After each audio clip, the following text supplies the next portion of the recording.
So can I ask, Ro, in the interest of making, as we've been talking about, education more equitable, we just got married and we're now thinking, do we have a family, but how on earth can we afford the private school fees? What can be done about having a public high school in Wentworth? Yeah, it's a great point, and it comes up a lot when I'm talking to people. And we do have Rose Bay Secondary is a public high school in the area, but we know that the demand's building.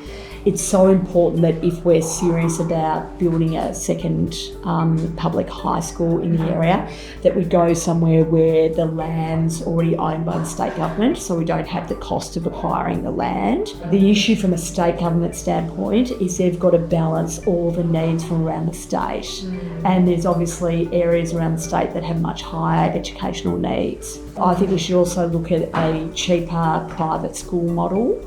We have public and private, you just have less fees, and you have a public-private model. We have some religious organisations that run schools in the area that have a cheaper private school model. But I've heard it so often, and these are people that are two doctors, they can't possibly afford for their children to go to private high school. Part of the issue is school fees have obviously gone up because of cost of living crisis, so all the wages have had to go on, all the maintenance costs have had to go up. And teachers should be paid. Absolutely.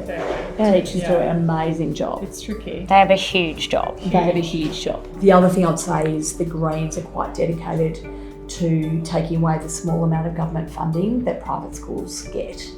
And so if that happens, it's going to make private schools completely unaffordable for everyone. So it's also really important that this prospect of a Labor Greens minority government doesn't happen because they're so unsupportive of private school education.